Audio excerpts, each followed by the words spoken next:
trust your crypto assets to centralized exchanges that actively sell your private information and front-run your trades? Would you like to buy and sell your assets without any middlemen, intermediaries, or robots? Do you like paying slippage, fees, and having the price go up as bots steal from you on low-liquidity decentralized exchanges? The solution is NodeMarket.io. Set your guaranteed buy or sell price. No middlemen, no slippage, no bots, ever. Buy or sell 1, 10, or even 10 million tokens, and you never have to worry.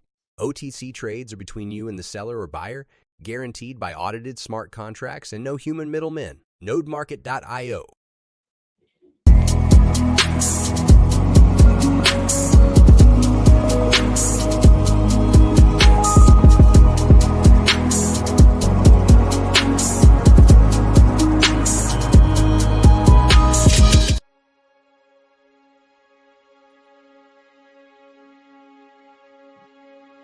Terrified, wandering mind, the seams have come undone. You've been telling lies to these eyes as if they'd never seen the sun. Now you've let your guard down and your heart is exposed. Now you've let your guard down, but how could you have known that I'm the big fish round here? You're a small fish. I could make you disappear. You should know this. I'm the big fish round here. You're a small fish. I could make you disappear. You should know this. I'm the big fish.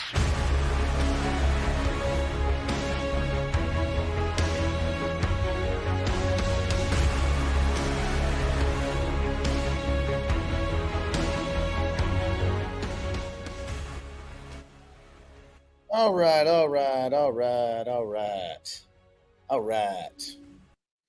So, what do we got? Well, hopefully, sound. Hopefully we have sound. But I don't know. I'm just going to guess. Real quick.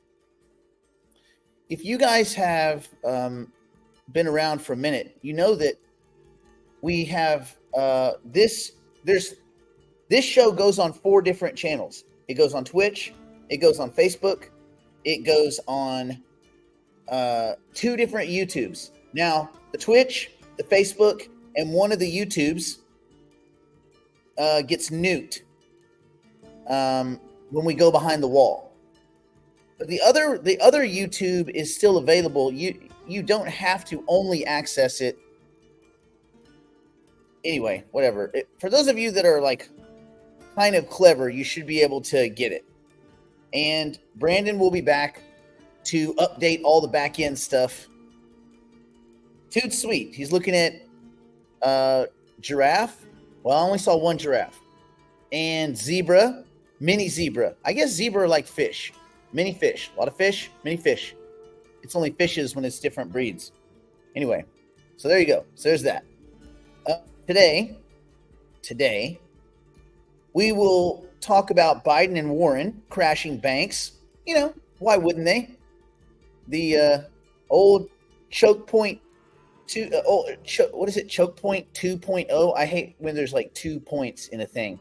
One of them's written out, the other one's just a dot. 2.0. Choke point 2.0. So we'll talk about that and how they might have basically crushed Silvergate. Oh, weird thing. Silvergate has 15% of its clients were crypto companies.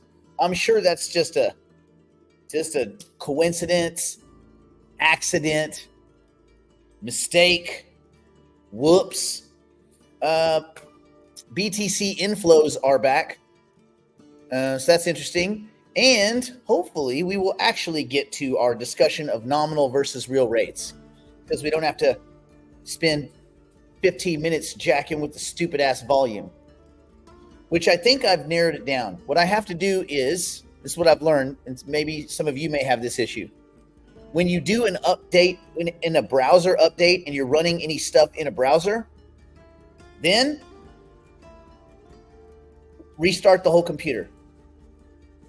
I guess if you restart the whole computer, everybody gets back on point. Hi, kitty. Meow, meow. Kitty's being good. She hasn't destroyed too much today. Hello. Hello. She's doing her own thing. She's doing her own shit. All right. So hello to everyone. Okay. Dan asks, how do you find out about new tokens coming out? Is there a website? Oof. So basically what happens is, for whatever reason, we've been around long enough that people reach out to Brandon and I about projects. When they're looking for funding, and we get a lot of people that come to us for funding, and we don't ever say anything about it. We probably, and even some of them after we tell them we're not interested, which one team we told them like 2 months ago we're not interested. It's kind of a spammy dumpster fiery thing. Anyway, they keep giving us updates. We're like, buddy, we're not at all doing anything with you guys. Yeah, check it out. Okay, all right, cool. So we probably get 10 or more early opportunities that many of them they just look like spammy dog shit. So we just don't talk about them. So yeah, there's not really a website. I mean, I'm sure there are websites that aggregate new tokens launching, but if you're in the United States, you're not going to be able to get them anyway, although you can go through a VPN. I did see a cool service that lets you, it's kind of like a VPN. How did it work? It's a service that you put on your phone that lets you not only you can look at the web through anywhere. You can get an email from another IP address. You can basically cloak. It's like a full cloaking device for your phone, so that not just one of your apps, right, or the app that you're using will go through the VPN. It's like the entire phone goes behind. You can even get a phone number issued in whatever domicile you're choosing. So you're like, I want to be from St. Petersburg, Russia. Cool. It'll wrap your phone in St. Petersburg, Russia, and give you a phone number from there that pings from there, an IP that pings from there. That's pretty dope. Anyway, yeah. So there's that. So I saw it, but I can't really promote it because I haven't messed with it yet. And also, you got to be careful with this kind of stuff that looks too good to be true, because it could just be siphoning off all your shit. That's why you don't do crypto on phone. No crypto on phone. You can look at crypto on phone. You can have live coin watch, and you can monitor crypto on phone, but you cannot do crypto on phone. Okay. Oh, good news, everyone. I've gotten a pre-approval. All I have to do is call this number. They don't say what it's for, just that I've gotten a pre-approval. Who's with me? All right. Okay. So let's talk about, oh God. Oh, there was one other question. Frank. We already covered that, Frank. We already covered they've already pushed. That was a week and a half ago. The twin team pushed. Remember, they were going to make the announcement at 2049, and then when they didn't make the announcement at 2049, it looked pretty likely that they weren't going to make any announcement, period. When I reached out to that team, I think we did it on the show. That was the last show Brandon was here. We're going back and forth. Maybe it was last Thursday. Anyway, point is, they had said, well, now we're pushing off to the second half of October because the Singularity Net team told them. That apparently all the lawyer stuff was just a bunch of bullshit. And again, I have no problems. The twin team, as far as building their business, their products, all that kind of stuff, great. Amazing, good team, awesome. They know how to build a business. They don't know how to do a fucking coin launch. And it's like, you can't be, well, if you're listening to Singularity Net, Singularity DAO, you get what you get. So they missed. Remember, they could have launched last October. Twin could have launched their token last October. They chose not to. Okay, we're gonna wait. All right, cool. Well, how about you guys time it with the January 10th with the Bitcoin ETF launch? Yeah, that's a great idea. And Singularity Net wasn't ready. Sorry, Singularity DAO. Oh, we're not prepared. Okay. What if you time it with the halving in April? That's a big deal. The Bitcoin halving? I mean, the Bitcoin spot ETF is probably one of the biggest things to ever happen to crypto. Well, you missed that. The halving is definitely the biggest event in every 4 years. Oh, we missed it. Why? Because Singularity DAO wasn't ready. Okay. What about the Ethereum ETF? Now, listen, you missed the Bitcoin ETF. You missed the halving. Certainly, you guys won't be so fucking stupid as to sleep on the Ethereum ETF. I mean, you're launching an Ethereum token, for Pete's sake. This is going to be amazing. And Singularity DAO wasn't ready.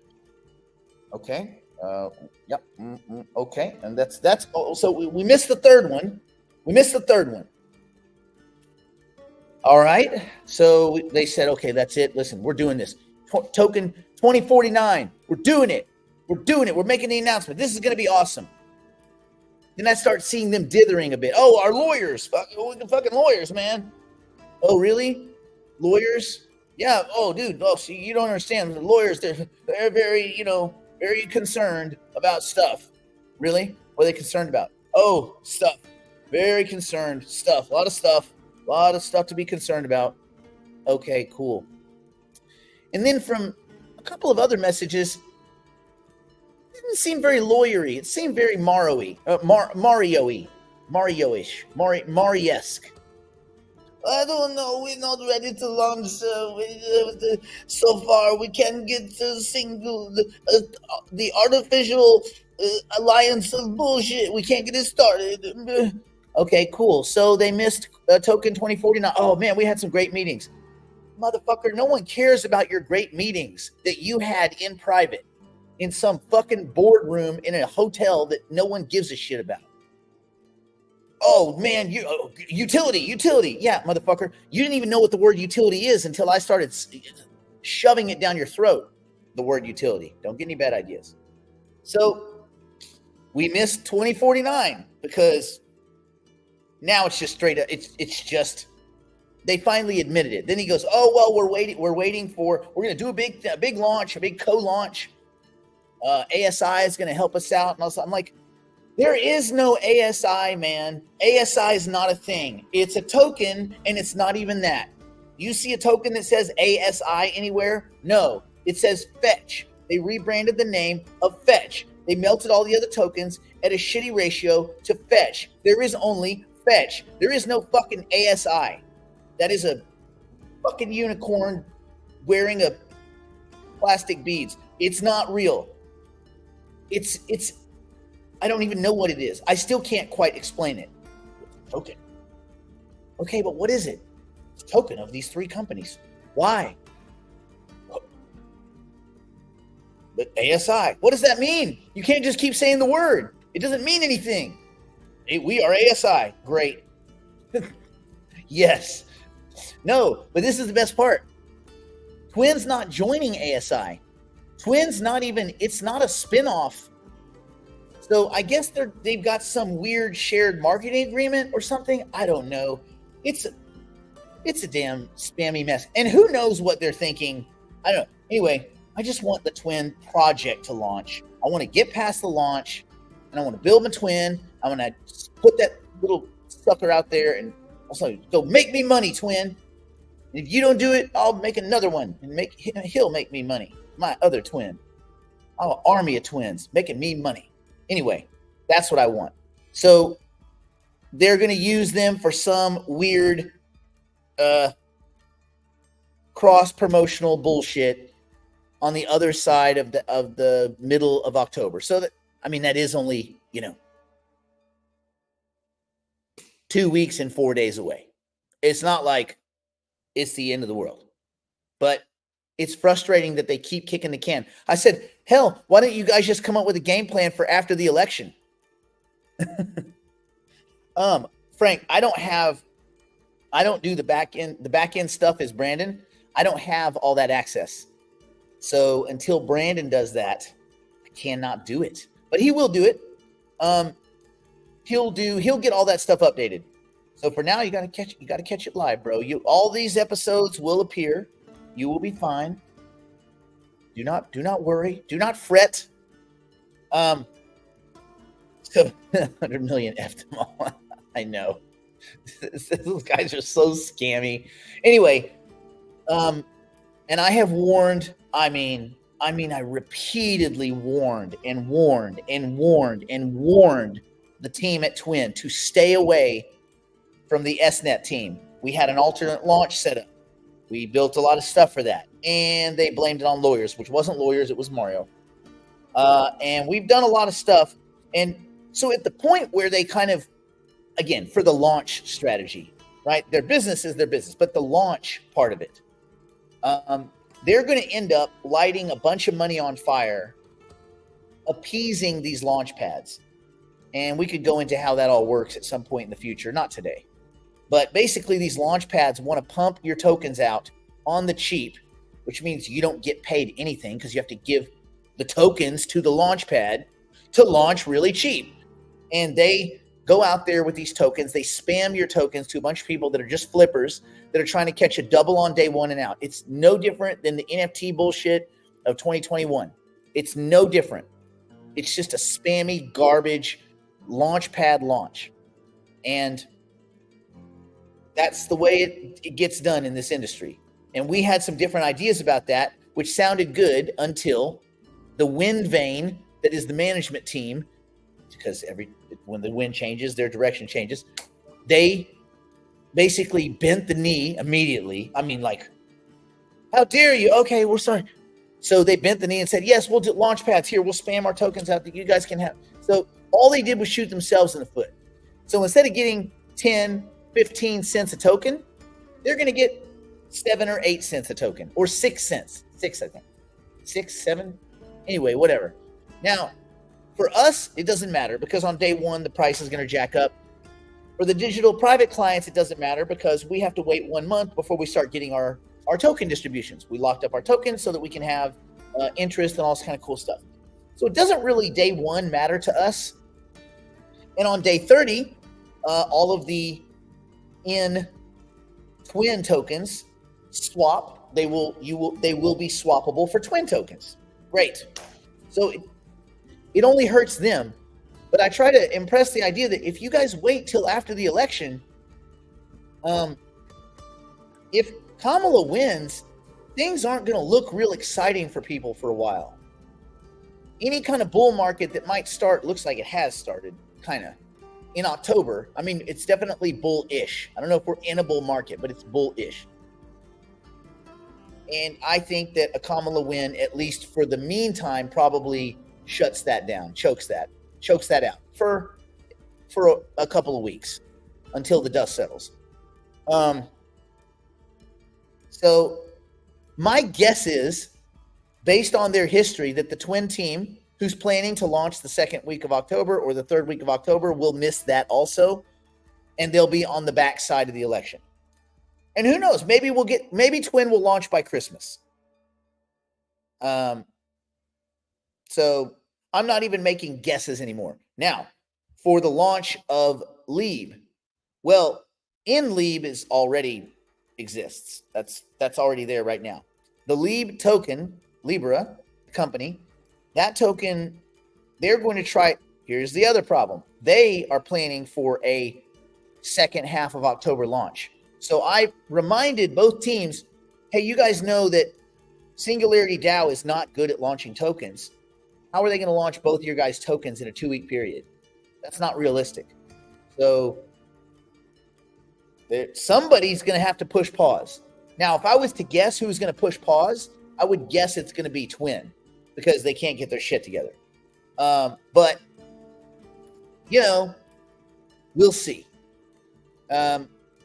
However, they are right now working on the revenue sharing pools, and they're going to launch those. I believe they're going to launch those even before they launch the token, so people can start locking up their stuff. Even the tokens you don't have yet, you'd be able to lock them up, and you would be able to get rewards. Let me see. Why don't you tell us how to get it instead of leaving all your customers to figure it out on their own?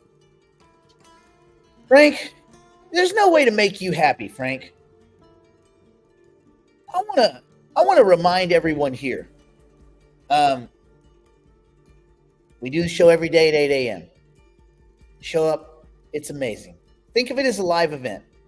If you miss the live event, when we can get it posted, we'll get it posted. If that doesn't work for you, Frank, buddy, you know I love you, but fuck off. The door works both ways. You can get the fuck out of here. I don't care. And I don't care to be belittling, and I don't care to be mean. I don't fucking care. You know all I care about? Give you guys and myself tools to make money. None of the rest of it matters, Frank. None. The demon is not in the details, because to me, there's no fucking details. So if you don't like it, go. The people that like it, the people that find value can stay. I'm fine either way. I'm not going to lose sleep. We got to see you go. You got to go. It is what it is. And if I've made anybody else mad, the door is still open. Now, for the rest of you, let's see. New York City Mayor Eric Adams has been charged with conspiracy to commit what? Jesus. Everybody in New York. Jesus. Okay. Thank you, Dan. We love you too, buddy. It's called tough love, man. Let's do some adulting. All right. We got to talk. Oh, Elizabeth Warren. Okay. You guys remember back last March, April, May, we had a little bit of bank crisis. Now, reading the tea leaves, you would say, oh, that makes perfect sense, seeing as the position that we're in right now. Yes. So, we also know more about this choke point bullshit that was essentially kind of pushed on Biden via Elizabeth Warren to get her agreement during the Biden election. That's all. None of this is this is not conspiracy. She pulled out of the election and he ceded some control over matters of finance to her, okay, and her cronies. So, Senator Warren apparently, well, it looks like she forced the liquidation of Silvergate. A report claims, again, it's a report. We don't know if it's real, but it's a real report. We don't know if how. Anyway, just absorb. An unofficial mandate capped Silvergate's crypto deposits at 15%. Warren pressured the FHLB, I'm going to get into this, to not renew its loan agreement with Silvergate. So she was actively, and listen, anybody who had an account at Silvergate, as a client, as an investor, she just stole from you. She stole money from you by forcibly collapsing a bank. If you think that these senators and congressmen are doing anything for people, you're wrong. They're doing things for them. They're doing things for themselves. Now, they may grandstand and they may have some weird kind of twisted belief that they're doing what's best for mankind, but these mofos are not in it for us, right? So, the crypto industry saw the downfall of several crypto-friendly banks last year.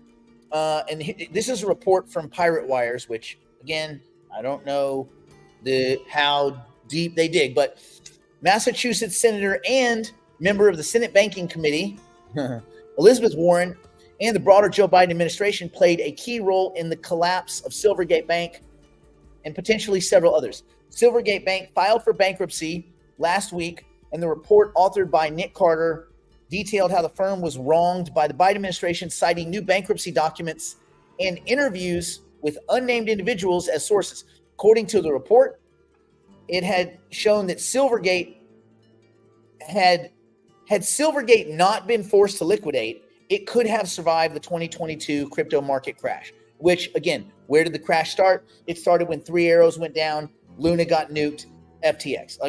FTX was the third shoe to drop.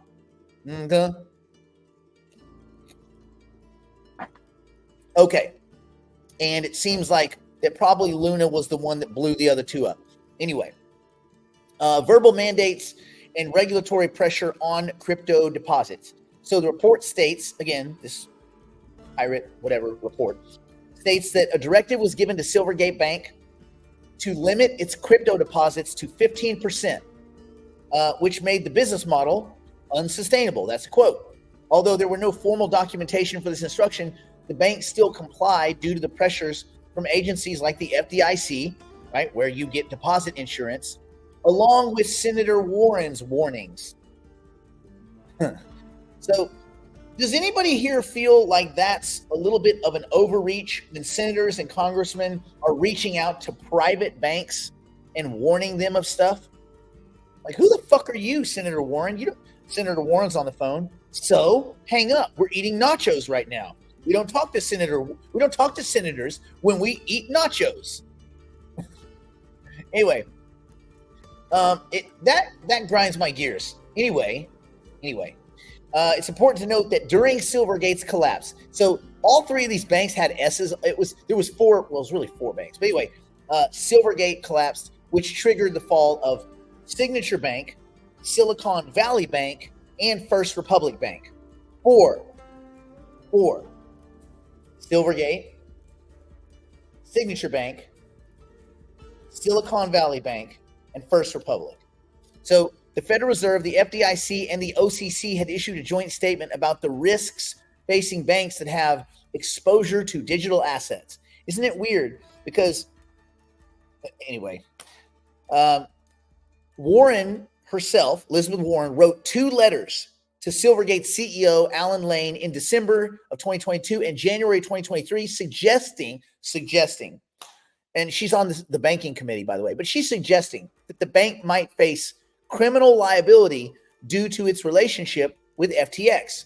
You know, on that one, that's probably the one thing that she got right, although accidentally. This further pressured the bank, forcing it to liquidate and settle its debts. Warren, apparently her pressure caused a run on Silvergate Bank because following the collapse of FTX in, remember, the end of 2022, Senator Warren's letters raised concerns about Silvergate's sustainability, and the bank was already struggling with outflows. And of course, you hear this and you panic and you beat feet, you get out. So not only did she warn them, did she make them cut their deposits? Did she make them get strapped for liquidity? She then she assisted in the creation of a bank run. To me, that seems like that should be illegal, but I guess it's not.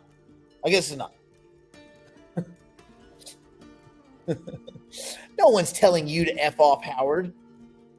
When I say F off Howard, I say F off Howard. I say it directly. I don't beat around the bush. I don't beat around the Howard bush. Anyway, despite the collapse of Luna, you guys remember Terra Luna and the unsustainable 20% annual yield they were paying on UST, which is stupid. Oh, also, please. When you see these stable coins, there's a bunch of new stable coins coming that all promise ridiculous stuff. 20%, 18%, 25%. I saw 25%. That's unsustainable.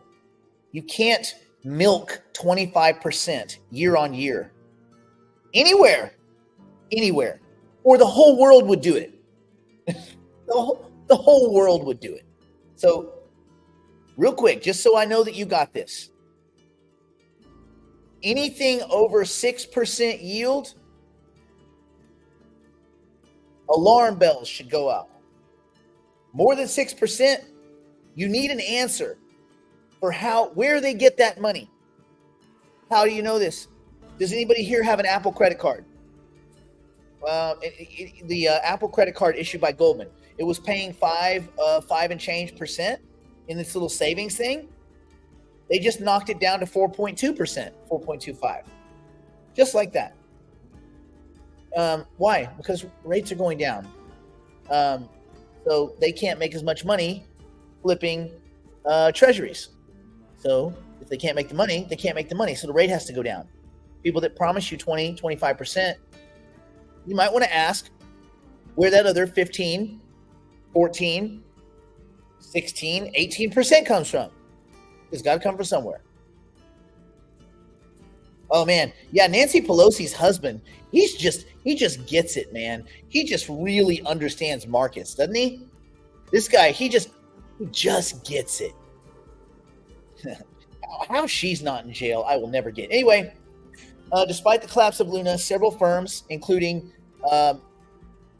Three Arrows Capital, 3AC, remember those two douchebags, Zhu Shu and Kyle Davies, dirtbag extraordinaires. The report came from Pirate Wire's claims that Silvergate could have recovered if Warren had not applied direct and then indirect pressure on the firm. Sources state that the FHLB, which is the Federal Home Loan Banks, refused to renew its loan agreement with Silvergate after Warren allegedly persuaded them not to, accelerating the bank's losses. How is Warren not, fucking indicted for crashing this bank? It's mind-numbing, right? Ugh. Anyway, in Massachusetts, for anybody that's there, Deaton, that lawyer that's the big XRP lawyer, whatever, he's running against her. He'll get gutted, of course, because he looks like a slob. No one elects slobs, not usually, but yes. Whew. Okay, so we nailed that. Anyway, great. Senator Warren, she's awesome. However, I have to give a little more upbeat music change now, because now we're talking about something good. BlackRock's Bitcoin ETF dominates with 184.4 million inflow amid positive Ethereum ETF movements. So apparently, we may be seeing the light at the end of the tunnel that is Grayscale. And again, the tunnel is Grayscale. Retail has no problem with Ethereum. Grayscale.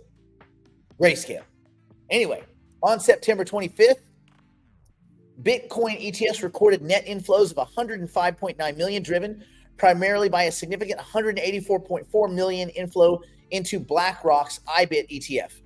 And you see if the net inflow is 105 and BlackRock did 184, you know that 79 million left other firms.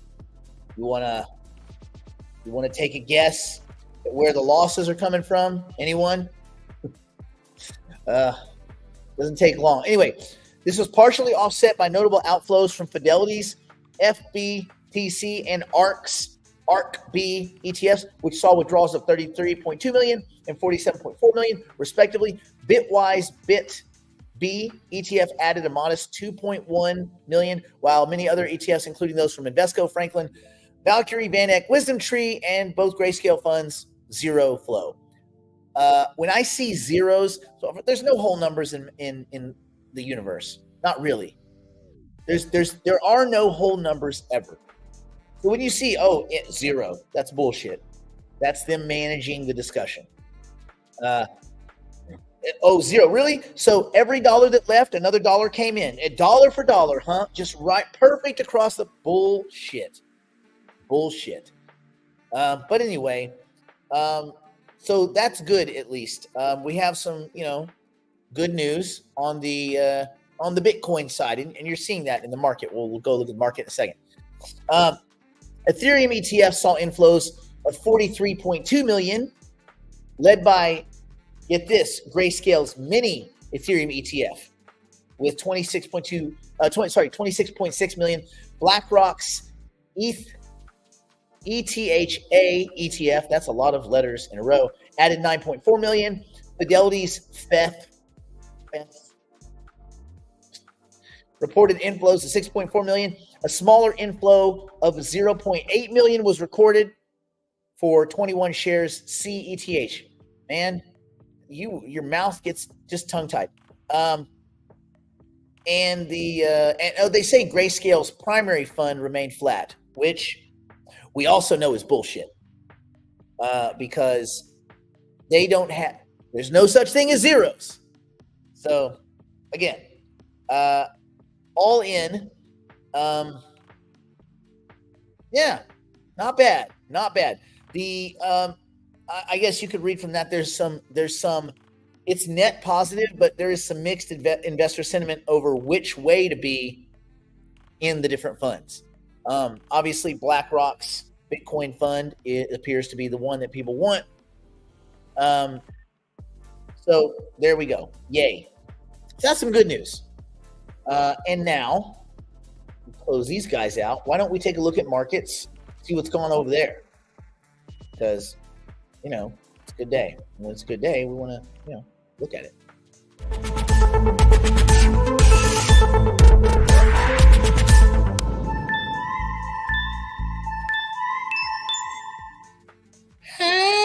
How? 64. It was, for a second, Bitcoin was over 65. I just had to let the screen update. It is 65.4. So that's not bad. The Ethereum is at 26.5. Well, I can't say it that way. 2,650.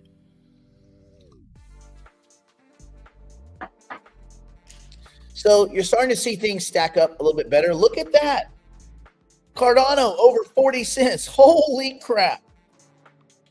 I guess it worked. You did it right, Charles. You done good. When he said, I'm never giving another interview. Good. Fuck off, Charles. We don't care. No one wants to hear your shit. Your whiny ass shit. Go build something. Pussy. Anyway. It was over. It was over 40. It was 40 cents until we said something. And then it went to 39.99. Whatever. Fetch. Kind of languishing. Why?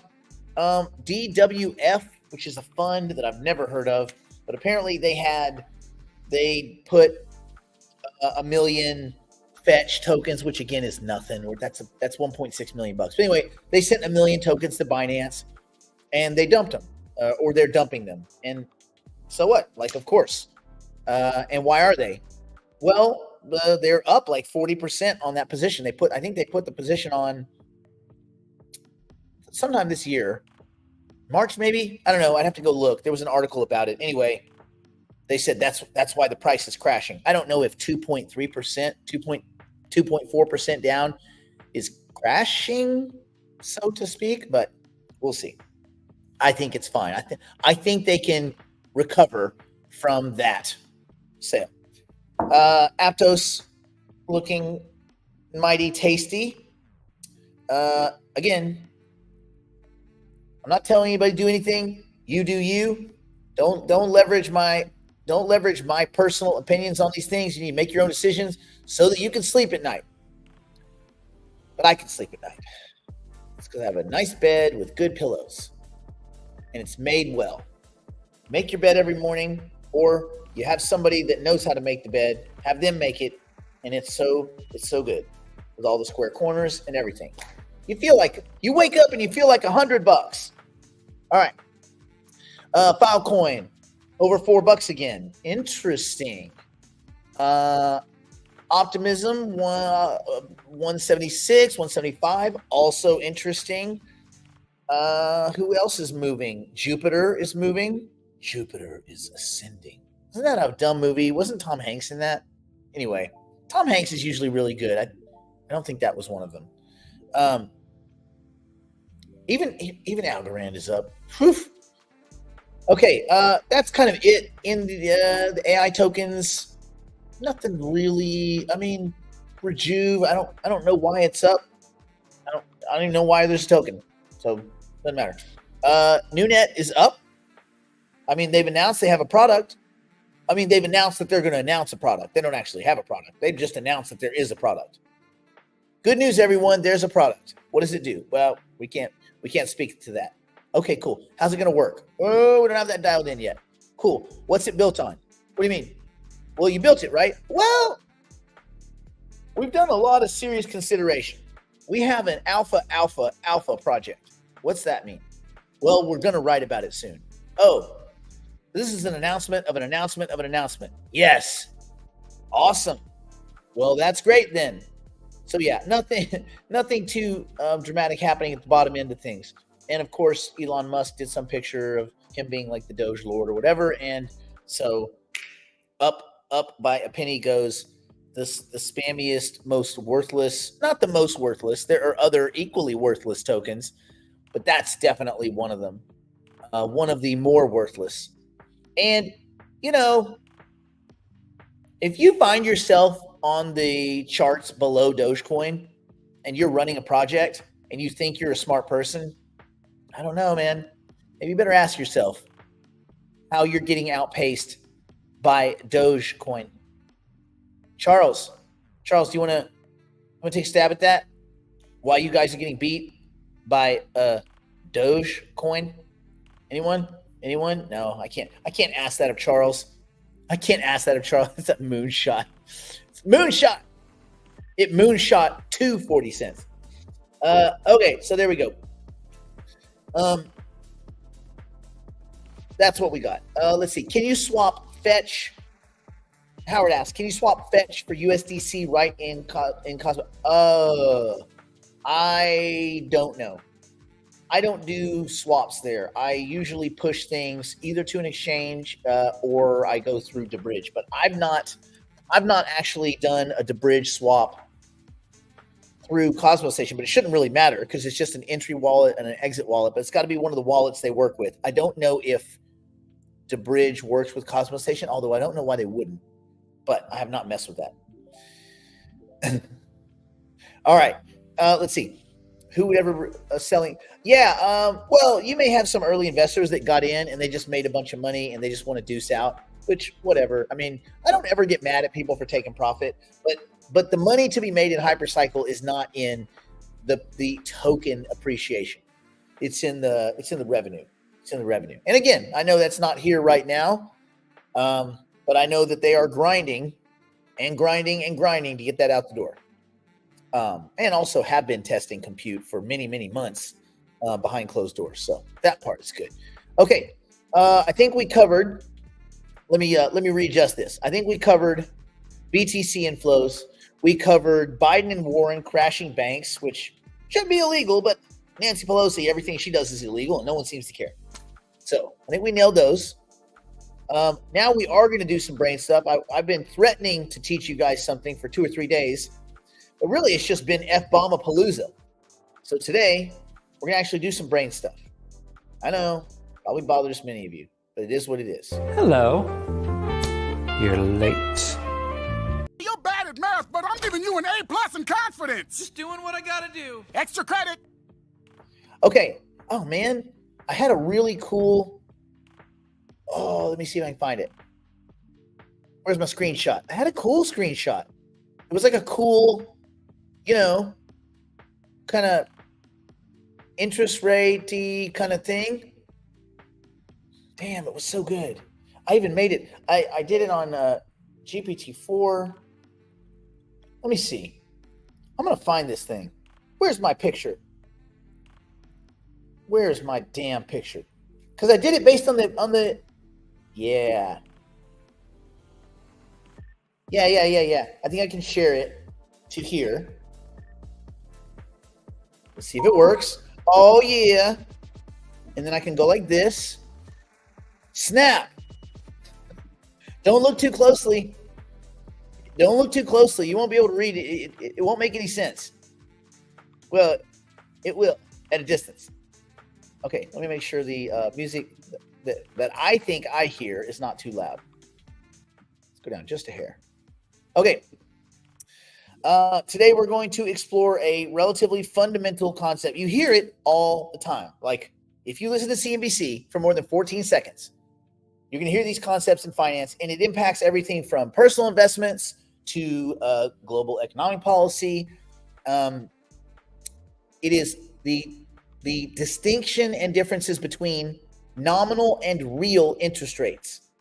Nominal and real interest rates. You see, that's easy. It is kind of easy, but it can be confusing when people start talking about interest rates, and then in your mind, you have to back out inflationary effects, and you're like, what? Wait, shit. And so you get different numbers. So grasping the differences and the subtleties between these two types of rates is crucial for being an informed financial decision maker and for looking at investment opportunities.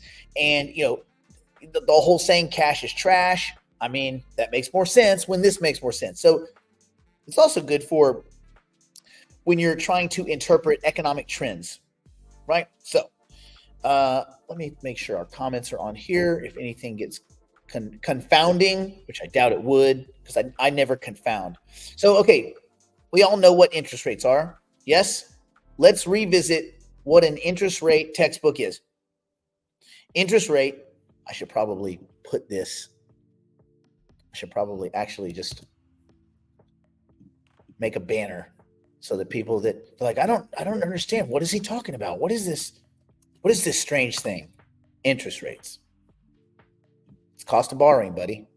Cost of borrowing money, or the return on lending money expressed as a percentage of the principal amount over a specified period, typically annually, but could be less depending on where you are. If you're on the yield curve, it could be more. Today is Brooklyn Fudge. I know, that sounds gross. Sounds corrupt, which is appropriate. With the normal creamer, not the hazelnut one, just the normal one. Sweet Justice.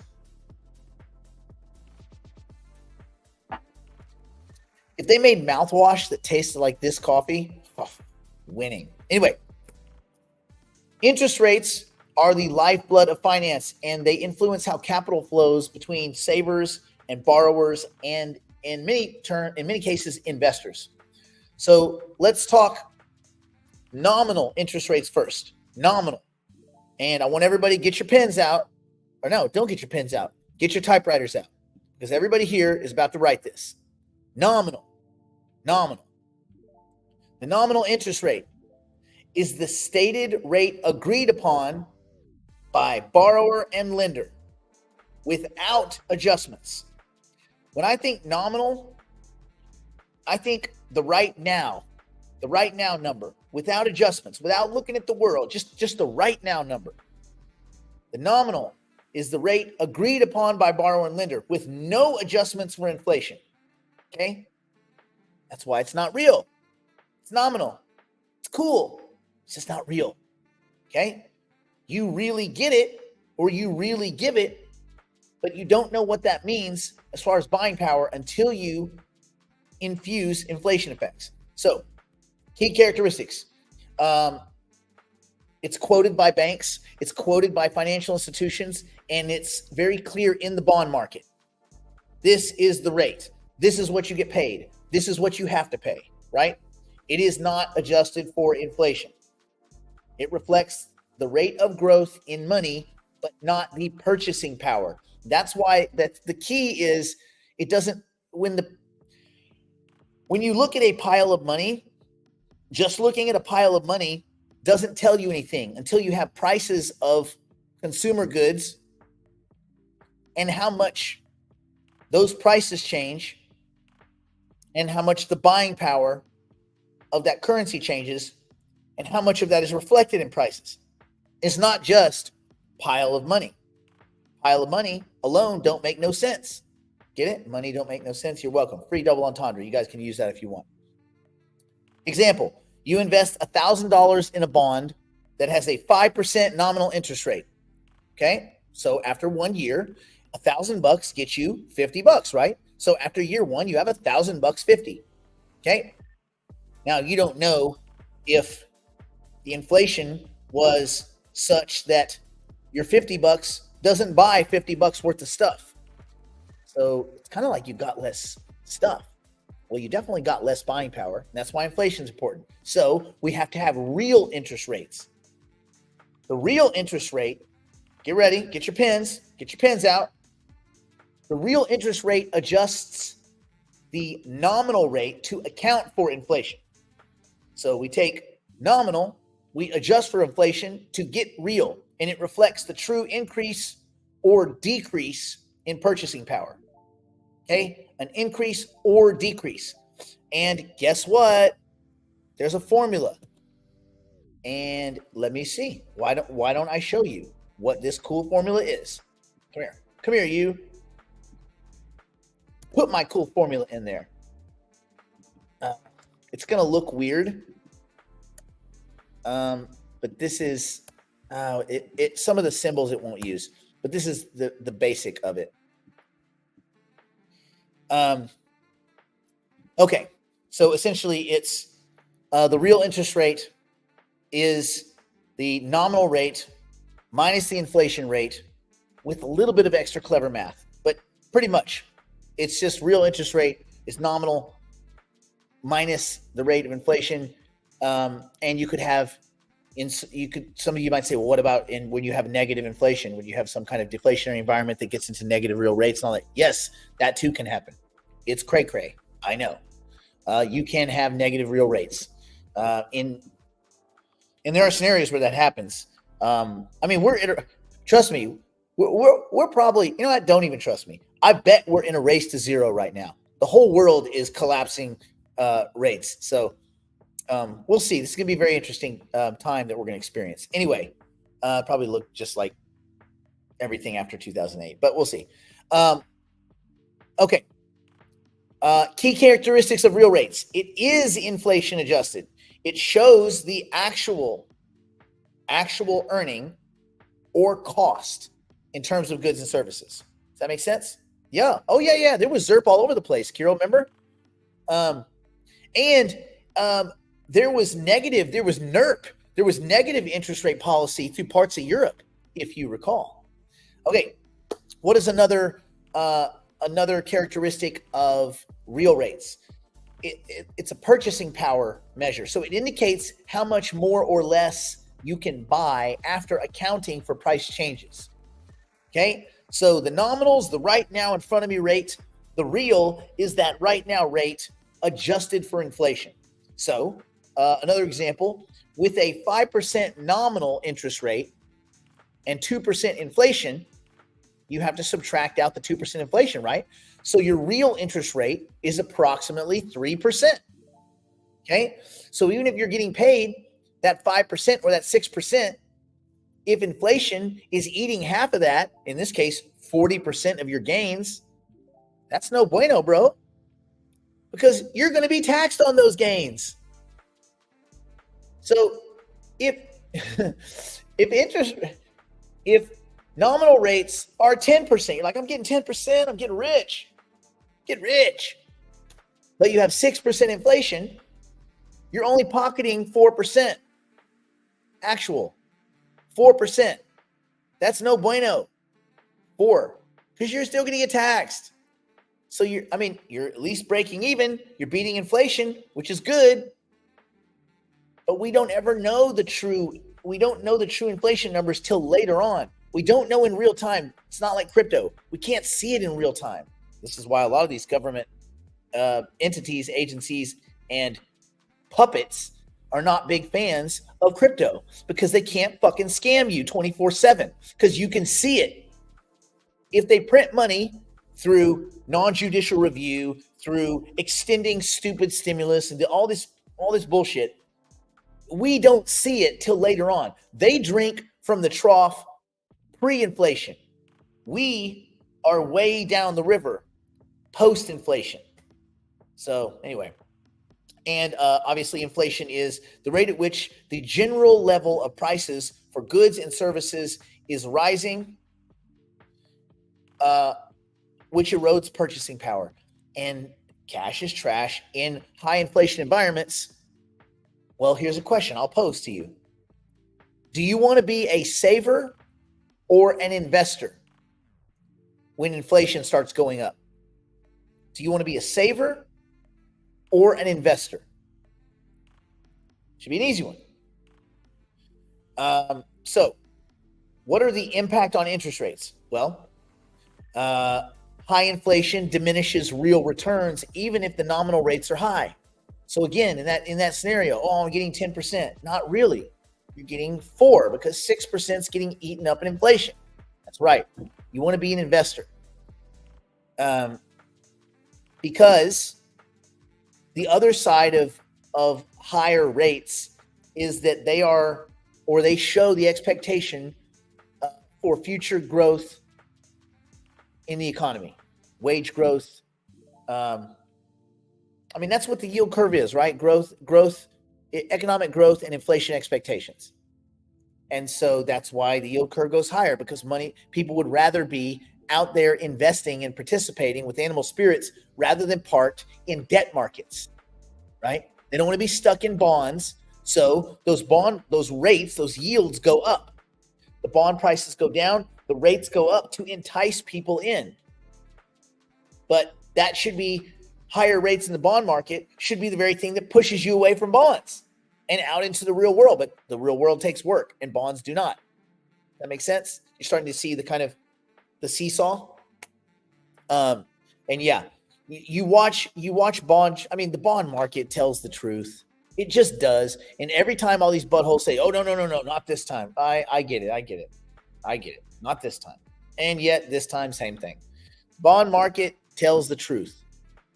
Okay, so investors and lenders need to consider expected inflation, and you have to factor in inflation. You need to look at real rates, because otherwise you're doing bad math.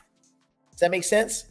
Let's see. Chris asks, for the person paying the interest, as an example, 6% interest with 2% inflation, is the real interest rate 8%, the same but opposite of the person collecting?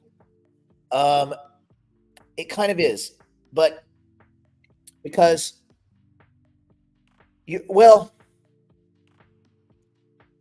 depends on how you look at it. So if you're making money as a wage earner, you're earning your wages, right? And let's say inflation is going up. Inflation is 2%, meaning your 100% of your wages is really only 98%. However, if the interest rate is a nominal rate, that means it's based in dollar units without inflationary effects. So let's say you have a credit card, and gosh, credit cards these days are not 6%. But let's say you did. Let's say you were one of the luckiest humans ever. They're like in the 18 to 22% range. It's ridiculous. But you owe 10 grand.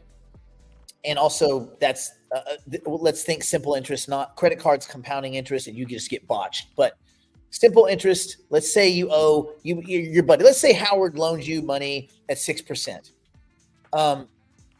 The inflation wouldn't affect the 6%, because the 6% is fixed nominally. You're still earning. That earning is going towards a fixed cost return where it hurts. So as a borrower, you actually win in a sense if wages, I know we're getting in the weeds, but if wages track inflation the way they should in a good economy, wages should track inflation growth. Inflation goes up, wages should go up to match that, right? Because cost of living, things like that. Well, if your wages are going up with inflation, you continue to break even, but your debt is fixed. If the dollar gets weaker and weaker and weaker and weaker, and your debt is fixed on a nominal term, you're actually paying back a right now debt with cheaper future tomorrow dollars. Does that make sense? So the borrower in this situation, especially if you look at a government that might try to inflate away the debt, which would be madness, but there's 35 trillion of it, and I don't think that's stopping anytime soon. So if they go into some extreme measures to inflate away debt, don't put it past them, then the borrower tends to win. And I know this sounds a lot kind of gambly, but it's pretty safe to bet on continual, perpetual money creation, because that's the way it's been forever. Governments never stop creating currency out of thin air. They just don't. If you had a money printing machine, you would do it. And yes, if inflation is outpacing wage growth, yeah, you can get into some nasty situations, and that's why it gets so difficult for people to keep up. Also, and the main point I want to run by you here is that savers, in a scenario where savers, I mean, it used to be that you saved your money and you did well. Those days are gone. You save money now, you get punished. I'm keeping cash on the sidelines for a specific purpose, and that is to redeploy when the markets are chaotic. But cash is trash. So anyway, another quick example. If inflation is 6%, okay, inflation is 6, and your nominal return is 5, what is the real interest rate? Okay, think about this for a second. The inflation, so your nominal return is 5. You got a 5% fixed return on this thing. Okay, 5%, 5%, 5%. But inflation is 6. So what's the real rate? And which is the decrease in purchasing power. You guys can nail this. Yes. Bam. For the win. You see how it works now? So you take the right now number and you back out inflation and you get what's real. That makes sense, right? What's real? What do I really get? What do I freaking really end up with? Okay? So the exact formula, and this is the Fisher equation, Irving Fisher's equation, is 1 plus the nominal rate equals 1 plus the real rate times 1 plus the inflation rate. Okay? And you can rearrange that to the real rate equals 1 plus nominal rate over 1 plus the inflation rate minus 1, for those of you that want to math out and nerd out. Anyway, what is the significance? Well, precision. It accounts for the compounding effect of interest and inflation. You can get beat up on both. And it helps in evaluating true investment performance. You need to look at real rates. You need to factor in inflation if you want to find out if you're doing anything right. When you look around, you see all these homes, the Anthropic principle. Oh, all these homes are going up. Let's say you live in an environment where all the homes are going up. It's not, doesn't make a lot of sense. Why are all the homes going up everywhere? Oh, homes just go up. No one really thought to unpack that. Wait. Why do the price of homes just keep going up? Because they keep printing out of thin air money. Well, they don't even print it, right? They just click it. It's a click. The U.S. government is basically Tether. And I guess that's why the guys at Tether are like, why can't we do it? You guys do it. They're like, we're the government. We have warships, jackbooted thugs, nuclear weapons. You have 5 guys in the Bahamas having sex orgies. Yeah, so they're like, we like you guys. Deal. Your counterfeiting operation can continue. So anyway, so then you have expected versus actual inflation. And essentially, expected is the inflation rate that borrowers and lenders anticipate over the period of a loan or investment. Because you know that the inflation rate is going to change. Okay? That's going to change.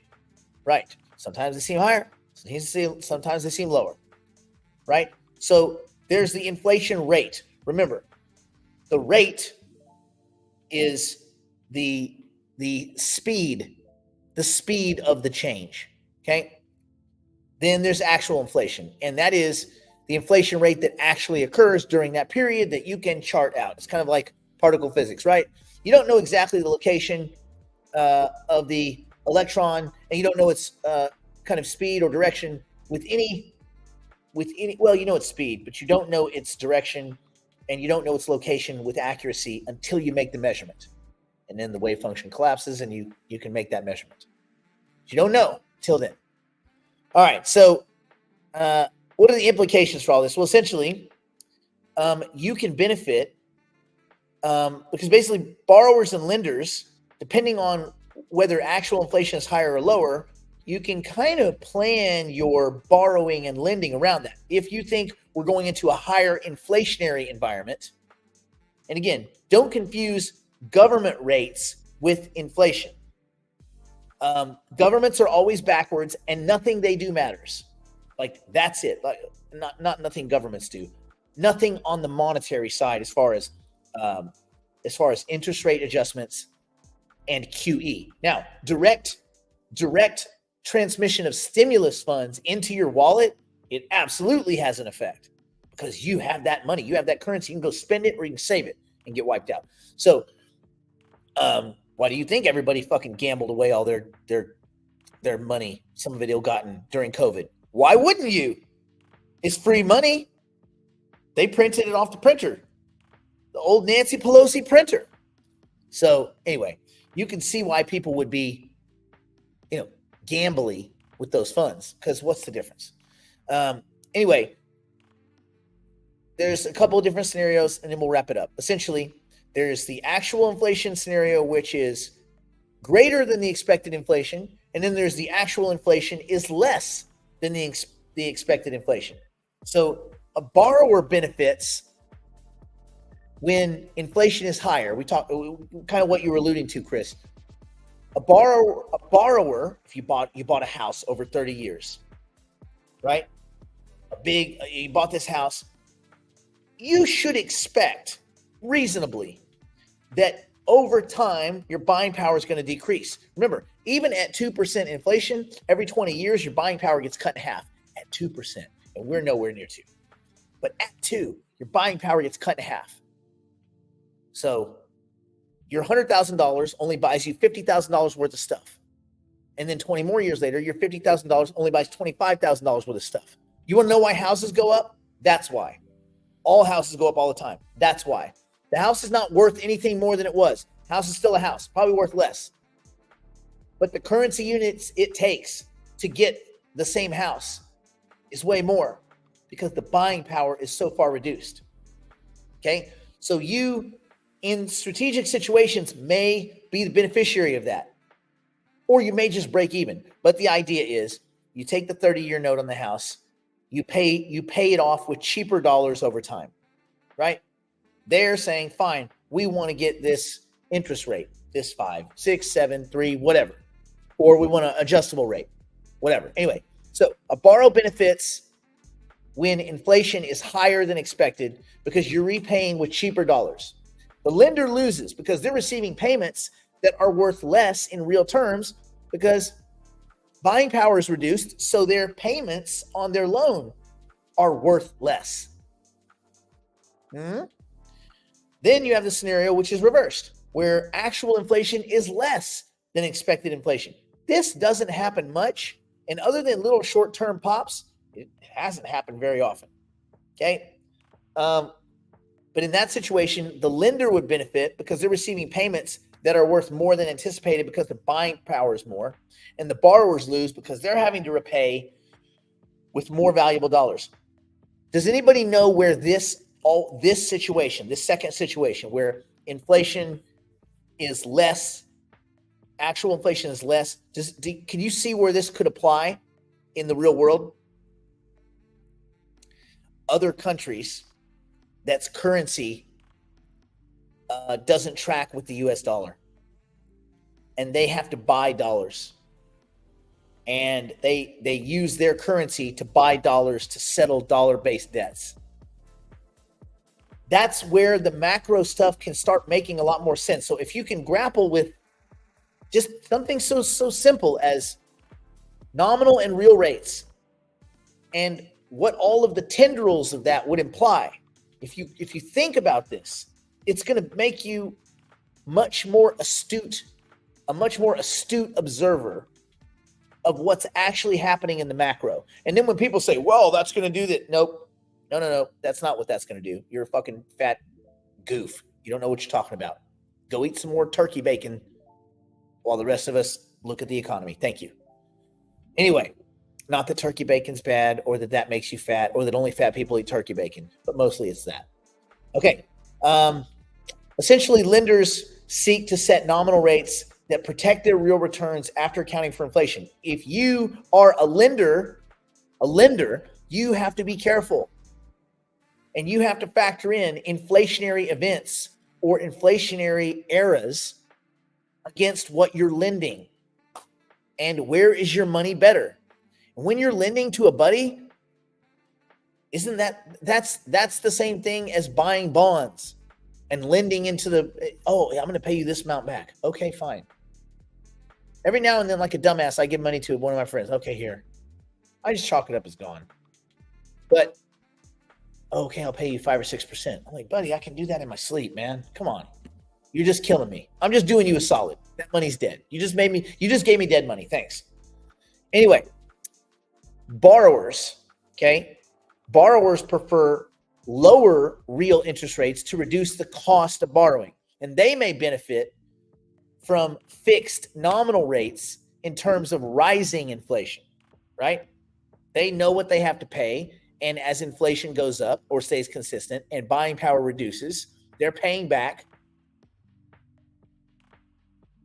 right now debt priced now with tomorrow's cheaper dollars. Imagine that the dollar over 30 years gets knocked down by 90% or 80%. It could. Okay. That wouldn't be that hard, actually. Now you're paying back $2 on 10. Does that make sense? Like if you think about it that way, because ideally you're at some point your earning power, your wages track to some degree that inflation. You would hope. Otherwise, the whole thing's blown up. Anyway, cash is trash, my friends. Cash is trash. So you have the real rate of return, which is, essential for comparing investment opportunities and strategies. And you know that the real rate, you know how to achieve that now. You take the nominal rate, the right now rate, and you subtract out inflation. And you get what the real rate is. And now you know what you're dealing with.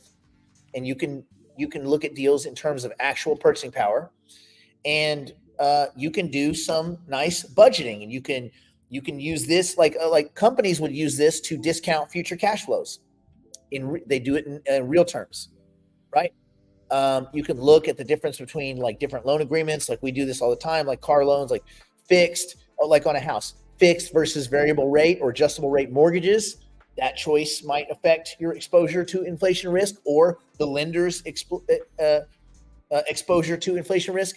You can look at inflation indexed loans like tips and things like this, or adjust payments based on inflation measures. You can anticipate monetary policy, right? Even from real central banks and the fake Fed, right? Which they use to steer the economy. And real interest rates affect consumption and savings and investment decisions all through your life.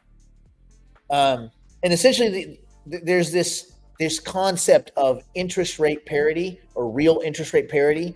And essentially that is that real interest rates should be equal across countries when adjusted for exchange rates. The idea is like the information theory, right? Like eventually interest rates would matriculate. Real rates would matriculate through the economies because real rates would factor. But we know that's not exactly true because interest rate parity doesn't ever happen because different countries are in different financial positions. Some of them better than others. You get it. So anyway, fun, right? And we could go into the tax side of it. We could look at inflation index securities like tips and things like that. But I think you guys get it. It all regresses back to behavior, right? People think nominally. You need to think in real terms. You need to be a real term thinker. Don't be nominal. When you hear someone talking about inflation, you're so nominal, bro. Quit being so damn nominal. You got to get real. Maybe that's what they meant.